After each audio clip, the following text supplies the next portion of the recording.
Alrighty, everybody, welcome back. You're here at the Fox Den with Pater Voss, the Papa Fox, and we are going to continue playing Pillars of Eternity. When we last left off, we had an aborted fight down here in the ruins of the temple. We had a dream about a dwarf woman up here, and we are going to see if we can collect our new character and further on with the story. Let's actually hold off on that just for a moment. We are going to go see if we can talk to that miller and tell him we had dealt with the folks who were nice and quiet after him. Okay, let's do that. Going in here.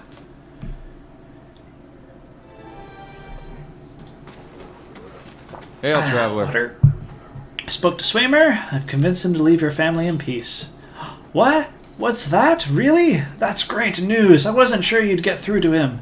They're out of their minds with drink half the time. I owe you a great debt. Here. He pulls a coin purse from his hip and pushes it towards you. Today's earnings to show my appreciation. And you can be sure I'll let everyone know what good you've done for me. Keep it. You're having a really hard enough time. You're a generous soul, friend, and we'll have you to thank for making it through the coming year. Safe travels, and may you find favor with the gods. Yep, I always like to do the right thing just because it does give you reputation points, and those actually do come into handy later on. And besides, after a certain point, you start getting so much loot and so much gold, it doesn't really matter much. Oh, speaking of loot, let's actually go and sell some of the stuff we already have. I forgot to do that the last few times. It's great having an infinite inventory, but unfortunately you end up getting duplicates of almost everything, like all the time. But, you know, it's one way to earn money. So let's go ahead and do that. See your wares. Okay. There we go. Pet piglet. Ooh, wow. Space piglet. Oh, I must have got that for the thingy. Let's get just all of this gone. There we go. Scale armor, we'll keep that, see if that's better than somebody else. Cape and an open helm, we'll keep that as well. Okay, let's trade. There we go. We now have a lot of money. A lot of money. Oh, yes, so I forgot to mention in the last episode, but I had purchased the DLC for this game. The Long March or Winter's March or something like that. Both 1 and 2. So that should be awesome. Once we finish up with the main campaign for this, we will continue on to the DLC. Let's see here. Compass. Don't think we can go to the compass yet. Let's go back and see what we can see at the tree. I love rhyming. Here. Now we can pick up that. Do.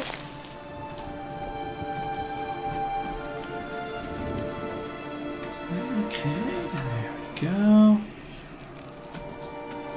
Let's see, let's talk with Ader again. Welcome to our lovely village.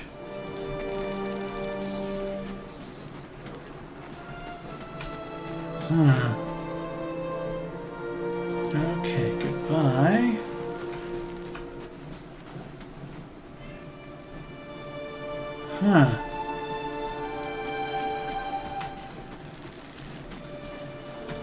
Well, we had that dream. Let's take a look at our journal. Visions and whispers.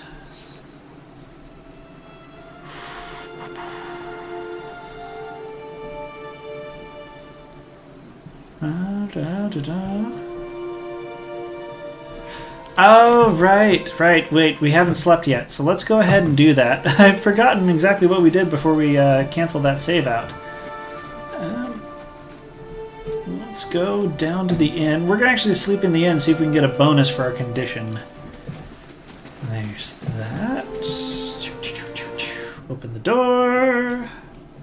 Yeah, so this might be a little bit of a running around the episode, so I do apologize for that. But, you know, we have to start Good day, somewhere. stranger.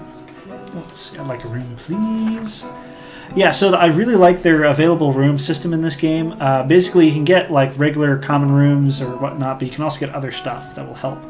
Let's get +2 resolve. I know that's 113 CP, but we do have quite a lot of gold, or quite a lot of money saved up, so we're going to do that. There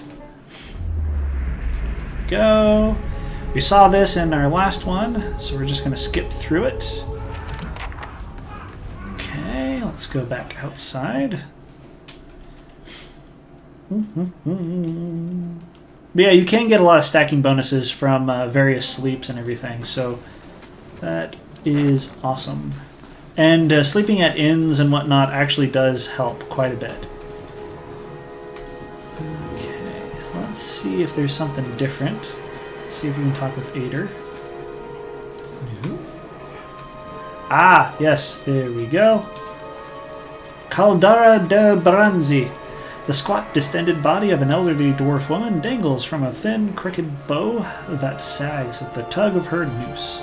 The bloated purple flesh of her neck, worn away in patches like moth-eaten linen, bulges over the rope that suspends her, and her lifeless head lolls forward rigidly from one side to the other when the breeze shifts. You perceive a faint glow around her that casts no light on its surroundings, but there is a tepid warmth to it, and you feel somehow that you could reach out and touch it. Not with your hands, but with some aspect of yourself that has no worldly dimension. You take a deep breath, clearing your mind, focusing on your objective. As you exhale, you feel yourself spreading out towards the hanging woman, perceiving all that lies between you and her with new, unfamiliar awareness.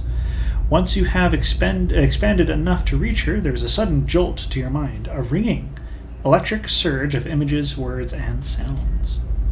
Involuntarily, you shut your eyes and you feel yourself being pulled down to some deeper consciousness in a space occupied by only you and the hanging woman. And when you open them again, she is staring at you with eyes clouded in a milky fog. Her body still swaying in a wind you no longer feel from a tree that stands planted in a misty void. The woman gives you a slow nod of her head, the rope creaking as she does so, and she smiles at you. Have you come here for me, dear, or have you gotten lost? Ah, it is both, I think. Yes? No, I think not. A pity that. It would be simpler. A mercy, even. To not have to wander anymore, no? Alas, we are here, you and I, wherever here may be. How are you able to speak to me? Is that what we're doing? Perhaps it just seems that way. Perhaps it is the easiest way for your mind to make sense of it. I think it is a very good choice. I need to understand something that's happened to me. She nods, a look of pity on her face, as though consoling a child. The world looks a little different than it used to, is that it?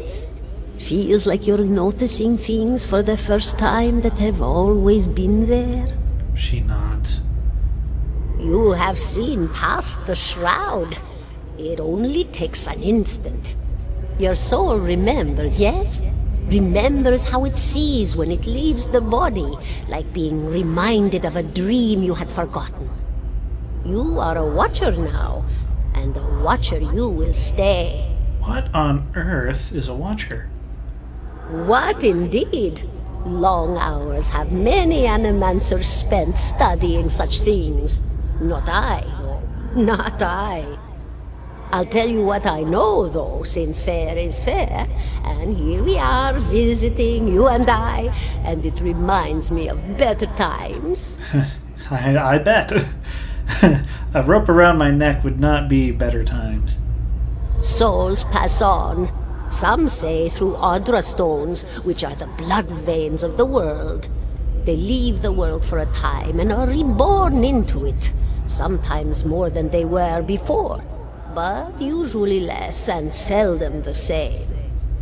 For all souls there is a time where they do not live, yet have not passed on, and those souls roam the world, same as you or I, either leaving or lost. But no one sees them because they have forgotten how. A watcher sees, though, knows what to look for. And sometimes they know a person just by looking at them, know where they've been in ages past when their bodies were other bodies. See memories even their owner can't recall. A wonder to behold when all goes well. A wonder! What do you mean when all goes well? Oh, nothing to be afraid of, I'm sure. It's just much to take in for some. Sometimes there's trouble sleeping or other difficulties. She smiles at you reassuringly, fanning out a tuft of long whiskers that sprouts from one of her cheeks. You should see old Merwald. He could tell you much more than I. A watcher just like you. Helped many in his day. Took up in an old keep no one would claim. Not far, not far. Kadnua, beyond the Black Meadow. He will welcome the company. I think I survived a bivouac. Do you know why that would be? Did you now, dear? My, that would be something, wouldn't it? Could be luck, could certainly be. A storm can be a careless thing. Or maybe it got its hands around your soul but couldn't pick it up. A soul can be heavy if it stayed in one piece through its time. Strong souls, we call them in the trade. Cold, I mean. Called them. Those days are all behind me now. Strong souls. Now there's that line sent tingles up my spine. I love this description. You said souls break apart over time? Oh, yes. Entropy. Rimagan's work. We know little of why or how. We lose pieces of ourselves when we die and pick up pieces of others when we are born again, but less than what we lost. We tried to stop it with the animantic sciences, but with little success. I mean, I guess if you can try to find some way of preserving someone's soul, but I think they'll deal with it, like the ethics of whether or not we should be doing that or not later on. So I'm going to hold off any musings about that right now. A very small few resist Rimergan's influence and stay together through some force of defiance, at least for a time. But they all succumb eventually, I think. I want to know something about you. Me? I'll bore you to tears, though. I think we would have liked this lady had we known her when she was alive. I mean, heck, she already seems pretty entertaining while she's dead, so... And here I thought you'd come to visit me in particular. Caldara de Baranzi of the Valian Royal Academy of Animantic Sciences. Not the greatest of their number, but I came here all the same because this was where help was needed. You know, there's something to be said for someone who has an intellect and rolls up their sleeves and tries to help. What happened to you? She laughs, a rasping, a choked cackle escaping between rows of buttery yellow teeth, causing her body to bob up and down with each spasm. Seeing your blank expression, she catches herself. I don't have a blank expression. I don't know what she's talking about. Oh, come now. Such a question. As though the answer were plain as a rope tied for strangling. Allow an old dwarf her last bit of cheer. Well, I came where I was needed, didn't I? Offered my services to Lord Radric for a pittance. A humble pittance. I was to examine the Lord's wife, see why the gods have seen fit to poison her womb. Studied her for months, looked high and low for impurities, tested her valence, the permeability of her essence. Do you know what I found? Tell me. Nothing at all. A healthy woman, head to toe, blessed with a beautiful soul. Such a sweet woman, too. Meek, but warm-hearted. A few months' time, and the lord of the house demanded answers. For a time, I told him what he wanted to hear. Oh, yes, my lord. She is riddled with imbalances. I must have time to cure her. As the birth drew near, he grew impatient, as lords do. And this is where I've ended up. Yeah, kind of happened, especially if you look at correlations with, medieval Europe. I mean, midwives knew their stuff, but this is where they ended up. What's an animancer? A student of the soul. Something so basic, yet so poorly understood. But so many breakthroughs have been made in my lifetime. Had been. To hear the locals tell it, we're a gang of soul manglers that preys upon the weak-minded. And the worst of us are. I'm going to take a bit of an aside here. It's interesting how she talks about this because, there are things, like a lot of the most important things in life are incredibly simple, but at the same time incredibly complex. And it's interesting how there are people who, there are people who look at things that seem to be simple, seem to be downright obvious and everything, and then, try to niggle them out, and in many ways that's a very good thing, to examine things that we see as basic and obvious, and because maybe they might not be, or maybe they could be perceived in other ways. And some people do this with the best of intentions and are very honest about it, but other people are not, and they sometimes twist ideologies to suit their own ends, or they go about their research in ways that don't have the best ethics. But the best of us, the best, inspirations, miracle workers. My parents were soul twins, miserable before they met, empty inside. It was an animancer who helped one find the other, turned their lives around. You wouldn't believe the stories. Amnesiacs helped to remember their lives. The suicidal brought back from the brink of oblivion. The elderly afforded extra moments to say their goodbyes. How soon we forget when we're afraid. That is too true. I'm sure anybody who's watching this now understands what this can all mean in current circumstances. It's a fascinating science. A fascinating time to be alive in a place like Deerwood that does not control the research, no? I love the Valian Republics for many things, but their recent caution will leave them behind, I fear. Yeah, that does tend to happen, but on the other hand, everything needs restrictions, or at least regulations. There's a big difference between, what she was talking about, like the best and the worst of us. You have to find some way of protecting the best of any given profession while resisting the worst, and unfortunately there have to be compromises that are made. Or fortunately, it really depends, and that's one of the things I just mentioned. Some things are incredibly simple, but they're also incredibly complex. It's a very, very sticky subject to get into, but it's one worth having, I think. Okay, farewell. Goodbye, my dear. It was lovely visiting. Caldara closes her eyes and her head slumps forward over the noose, and your surroundings seem to bleed into your vision from some unknown place of waiting. Pater Voss was granted Crucible of the Soul. Aeloth looks at you through narrowed eyes. Are you all right? You seemed lost just now. I'm a watcher.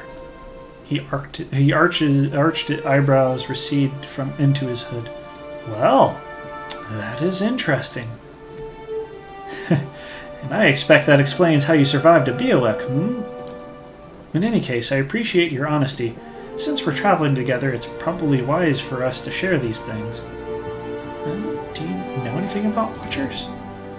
Only that they are rare, and that they seem to have unique insights into certain soul conditions, as you just demonstrated. Let's continue on. Old Watcher.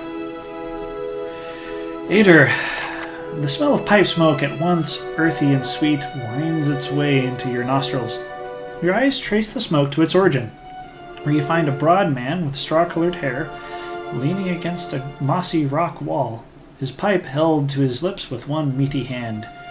He looks at you directly in the eye, but the look is not aggressive. He regards you with a peculiar smirk. 17 and a half. Well, could be 18, depending on how you count the dwarf woman. I'm sorry? The dwarf woman. You were trying to figure out whether to count her as a full person. I think you oughta. What are you talking The about? people hanging from the tree. 18 of them. Well, last I counted, anyway. Is that what you people do for fun around here? Name's Adair. Though to the people around here, might as well be 19. Don't think I'd put you much higher than 22, 23 tops.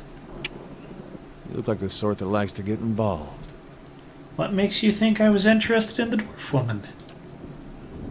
He looks at you a moment, his brow arched, his smirk broadens. I was smoking over here, saw you staring at her. Twice I refilled my pipe. You never so much as blinked. Your mouth was so slack I took you for a Radric at first. Impossible, I don't drool half as much. So you're already familiar. Still, you'll have to forgive my curiosity. Round here we prefer to turn a blind eye to our dead. Do you know what a watcher is? Careful, friend. Best not use that word round here. Could be any number of Radric bootlickers within earshot.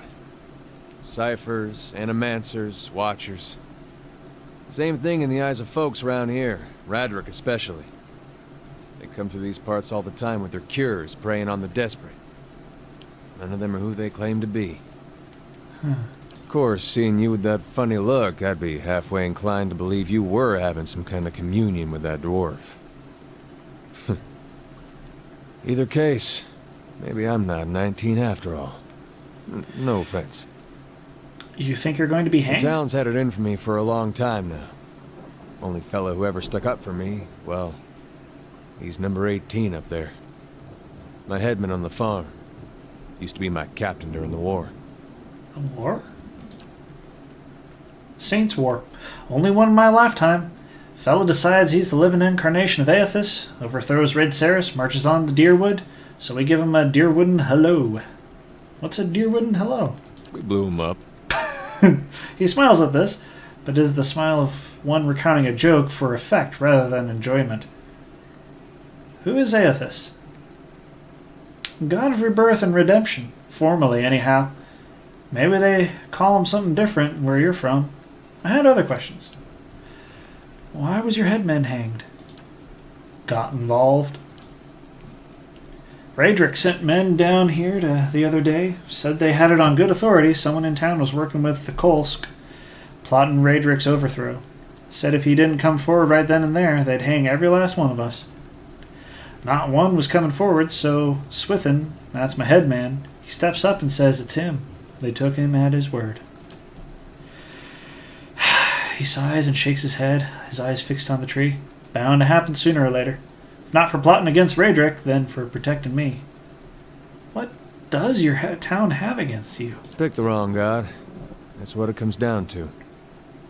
Used to be a lot of Aethys worshippers in Gilded Vale. That mess of rocks over there, that was a temple to him, to give you some idea. Then one day, somebody named Widewind shows up on Deerwood's doorstep.